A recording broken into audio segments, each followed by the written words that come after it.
¿Qué tal, amigos de NetTrainers?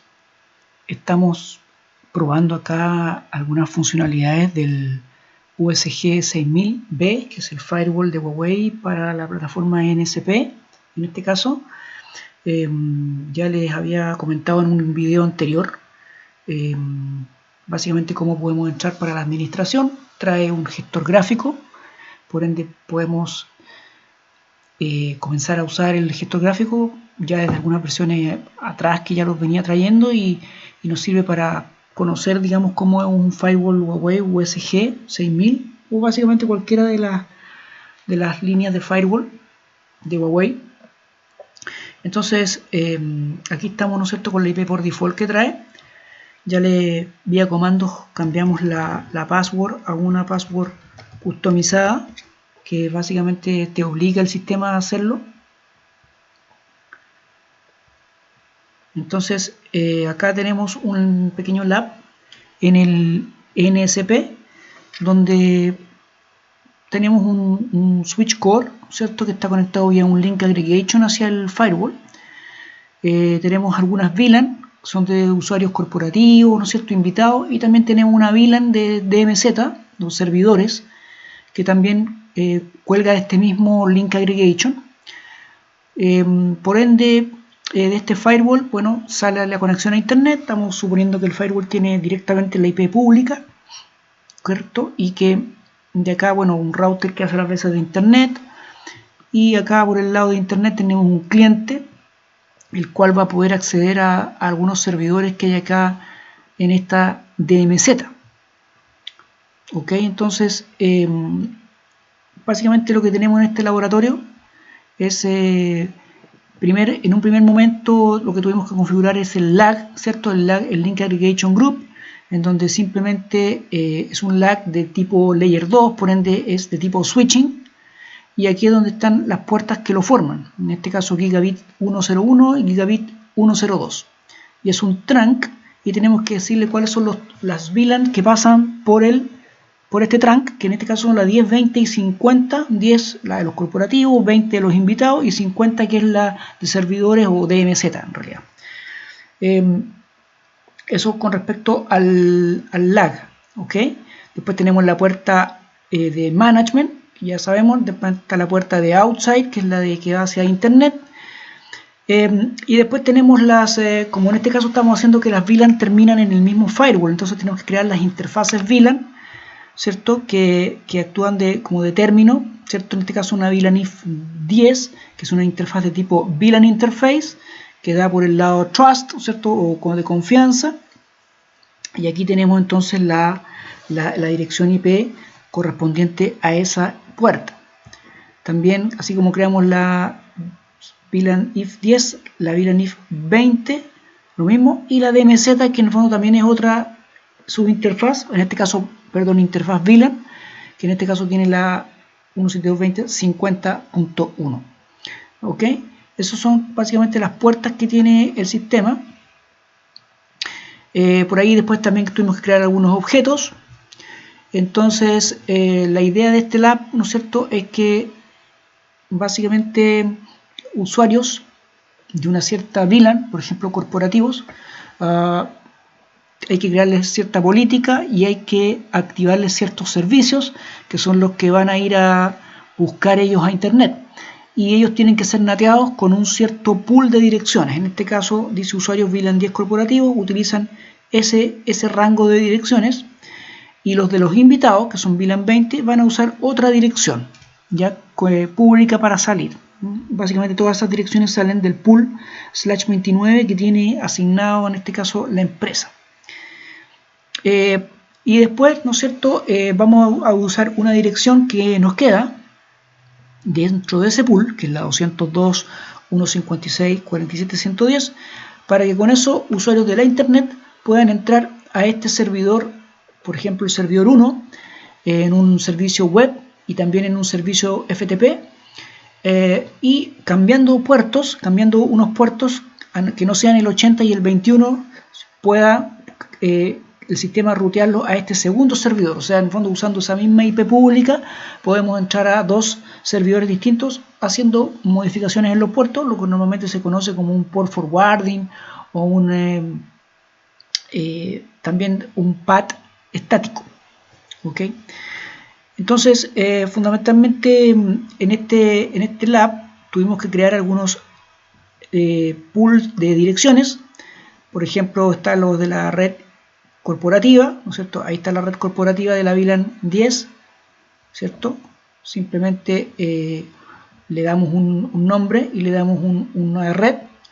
Después tenemos los de los invitados, ¿ok? Y también tuvimos que crear unos address objetos, ¿no es cierto? Unos objetos de direcciones para lo que es el servidor 1, que es el 172.20.50.10, ¿cierto? Recuerden que están en la VLAN 50. Y el servidor 2, que es el 172.20.50.11. Ahí creamos todos esos objetos. Entonces, una de las cosas más importantes de este laboratorio es que a la hora de crear las políticas, ¿cierto? Los policies. Entonces, bueno, creamos la política de los usuarios corporativos a Internet, la política de los invitados a Internet. Para eso tuvimos que definir previamente también dentro de los mismos objetos que antes les mostré, pero unos de servicios. Entonces, acá en los servicios, básicamente un service group. Y aquí, por ejemplo, los corporativos a Internet, a ellos se les va a permitir HTTP, HTTPS, DNS, ICMP, FTP, SSH. Son los servicios o aplicaciones, en el fondo, protocolos de aplicación, que ellos pueden utilizar para salir a Internet. Los invitados, DNS, HTTP y HTTPS. Entonces, básicamente, cuando creamos las políticas para esos usuarios, también tenemos que tener acá, en este caso, corporativos a Internet. Entonces, simplemente le damos un nombre. Finalmente, las políticas nos pide asociarlas a un determinado grupo de políticas. Opcionalmente, uno puede hacerlo. Entonces, cuando venimos de la zona Trust hacia la zona Untrust, el origen es la red de la VLAN 10, ¿cierto? Y el servicio, el destino es ENI, ¿cierto? Y el servicio son el servicio de los corporativos a Internet, que son todos esos, en el fondo, puertos, números de puertos o aplicaciones que en el fondo le estamos permitiendo. Eso es básicamente la política para que esos usuarios puedan salir a Internet, y junto con ello tiene que estar la política de nateo. Entonces, la política de nateo, uno se va a NAT Policy, y fundamentalmente, primero lo que uno crea es el pool. Y ese pool, uno normalmente se iría a los objetos para crear un pool, o sea, a objeto y acá en IP Address Pool. Pero la verdad es que no es acá donde se crea, uno tiene que hacerse todo acá en la parte de NAT Policy. Nos vamos a Source Translation Address Pool. Y ahí uno crea el pool, por ejemplo, de los usuarios corporativos. Ahí cree el pool, que son dos direcciones, la 202.156.47.107 a la 108. Con eso uno configura ese pool, y también el de los invitados, que es una sola dirección. Entonces, una vez que uno tiene los pools, ahí recién se va al NAT Policy, y ahí, por ejemplo, el NAT de los corporativos, le decimos que esto lo vamos a natear, es un Source Address Translation, una traducción de origen, de dirección de origen. Cuando vamos de la zona Trust hacia la zona Untrust, para esos usuarios que son de la VLAN 10 de los corporativos, el servicio es esos servicios, que ya lo habíamos definido en la política, pero acá decimos address, o sea, ¿cómo lo vamos a traducir? En un laboratorio anterior habíamos puesto la Outbound Interface, en este caso no, en este caso ponemos el pool. Y ahí entonces se nos abre el menú donde nos da la opción de elegir los pools que habíamos creado en la otra pestaña. Con eso tenemos lista la política de NAT de los invitados, de los corporativos, y después lo otro lo mismo para los invitados, con otro pool. ¿Ya? Entonces tengan en cuenta que eso lo hacemos ahí en esa pestañita. Después, dentro de las políticas, volvemos a la Security Policy. Entonces, lo que tenemos que hacer en el fondo es permitir que usuarios que están en Internet puedan acceder mediante una cierta IP pública a un servidor que está en nuestra DMZ o red, ¿no es cierto?, de servidores. Entonces, en este caso, vamos a crear una política política internet DMZ al servidor 1. Bueno, y acá es donde en la política hay que tener cuidado, porque nosotros vamos a dar primero tenemos que crear antes de ver la política propiamente tal, tenemos que considerar que hay que hacer un mapeo, ¿cierto? Un mapeo que diga de cuando llegue un requerimiento en tal dirección IP pública, conviértelo a tal dirección IP privada. Puede ser para cualquier servicio o para un cierto puerto, para un cierto protocolo, etc. Entonces, esa parte se hace en los server mapping. Acá, server mapping. Entonces, por ejemplo, vamos a ver el NAT para el servidor web 1. Entonces, le decimos cuando llegue un requerimiento de la zona Untrust, ¿cierto? Con esta IP pública, cámbialo a esta IP privada. Y para el puerto 80. Cuando llegue el puerto 80 público, déjalo en puerto 80 privado. O sea, en este caso no hay que hacer ninguna modificación para el puerto. ¿Ya? Eso es para el servidor web 1. Y para el servidor FTP 1, lo mismo, pero puerto 21. ¿Ok?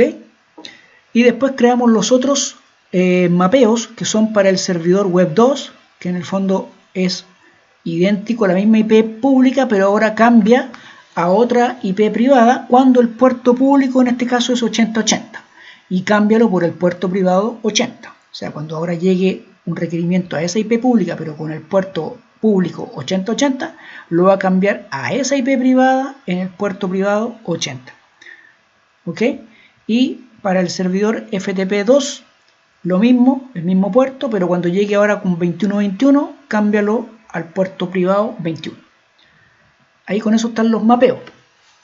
Entonces, uno teniendo los mapeos, se va a los security policy. Habíamos visto la política de la internet hacia la DMZ servidor 1. Entonces, uno piensa que la política básicamente tiene que poner, cuando venga un requerimiento de la zona Untrust, hacia la zona Trust, origen cualquier cosa, destino, y aquí uno piensa en la IP pública, ¿cierto? En otros firewall como el Fortinet, uno acá tiene que llamar a lo que se llama un virtual IP. No, en este caso, la destination que tenemos que poner acá es la IP privada que tiene ese servidor, o sea, en el fondo la IP posterior al proceso de mapeo. O sea, ese server 1 es en el fondo el servidor 1, pero la IP privada de ese servidor 1, 172.20.50.10. En el fondo, lo que va a pasar es que primero se hace el mapeo cambió una IP pública por una privada, y ahora la privada es la que va en la política. Se evalúa después la política. ¿Ok? Y los servicios, básicamente, servicios en este caso que son los que también lo hicimos dentro de un pool, de un objeto. En este caso son los servicios, acá vamos a ver, ahí está, HTTP y FTP, ¿cierto? 80 y 21, tenemos que pensar en los servicios después del mapeo. O sea, en algún momento, claro, por internet van a llegar 80, 21, pero también va a llegar el 80, 80 y el 21, 21, 21, ¿cierto? Pero tenemos que saber que tenemos que pensar cuando hacemos la política, en que es después de la conversión. Entonces, siempre se va a convertir al final en 80 o en 21. Entonces, por eso es que ¿no es cierto? En la política ponemos solamente los puertos definitivos en el fondo. Y simplemente le damos un OK, ¿cierto? Aquí ya está el OK, y ahora creamos la política para el otro servidor, es el otro, ¿cierto? Y los puertos son los mismos, ¿ok? Pero el otro servidor, la IP privada, ¿no es cierto? Acá, por ahí, la IP privada, la 172.20.50.11, ¿ok? Entonces con eso creamos, ¿no es cierto?, la política para el servidor 2, y esas políticas van a trabajarse combinadamente con, obviamente, los mapping, los server mapping que están acá, para que, obviamente, se haga la traducción correcta. ¿Ok? Básicamente, eso es la idea de este laboratorio, ¿no es cierto?, en donde podemos ver esos mapeos estáticos, ¿no es cierto?, o path estático que sea necesario hacer en el Huawei para hacer el port forwarding, que se denomina. Entonces, básicamente, cuando acá tenemos esto, lo hemos configurado, ¿cierto? Acá tenemos una especie de cliente que actúa como cliente HTTP o o FTP. Entonces la IP pública, ¿no es cierto? Para nosotros es la 202.156.47.110. Si no especificamos el puerto, o sea, por defecto el puerto 80 nos tiene que mapear al servidor 1. Entonces nosotros hacemos un go y ahí estamos llegando a un cierto servidor. El hecho de que nos deje descargar un archivo HTML es porque se accede al servidor. Se accede. Pero si yo, el usuario, el cliente, quiere entrar por el puerto 8080, él va a acceder a otro servidor. Ahí está, también me da la opción de bajar otro archivo porque en el fondo es otra máquina a la que me está ruteando. Y por el lado del FTP, ¿cómo se llama? La IP pública siempre es esa, pero cuando accedo por el puerto 21, accedo a una serie de archivos que yo definí en el servidor como parte de ese servicio FTP en el primer servidor, pero cuando yo cambio, ¿no es cierto?, nos salimos y cambiamos a 2121, ¿no es cierto?, entramos a otro servidor, porque tiene otro listado de archivos.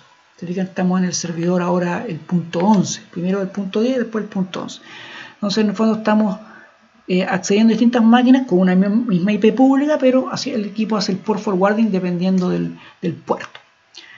¿Ok? Entonces tenemos que simplemente tener en cuenta que para las políticas, a la hora de configurarlas, tenemos que siempre usar la IP definitiva, digamos, la IP privada, ¿ya? En el caso del destination. No hay acá la opción de llamar a un mapping, como se hace en los Fortinet, ¿no es cierto?, de que cuando uno crea la política, dentro de la misma política llama al proceso de mapeo. No, acá no se llama al proceso de mapeo, sino que se llama simplemente a la IP que viene ya una vez que ya se produjo la traducción. La forma como trabaja el Huawei, ¿ya? Bueno, lo otro son básicamente rutas estáticas que hemos tenido que crear, ¿no es cierto? Y lo otro es simplemente acá la configuración de este switch, que es simplemente unas puertas en ciertas VLAN y un ETH trunk, que es el link aggregation, ¿cierto? Un ETH trunk, que es en este caso un troncal, por donde pasan las VLAN 10, 20 y 50, que son las de la red acá interna. Ok, entonces básicamente eso es lo que les quería mostrar en este preview, ¿no es cierto?, de lo que sería un laboratorio, de lo que es un laboratorio para los servicios de NAT y acceso de DMZ usando el firewall USG de 6000B de Huawei.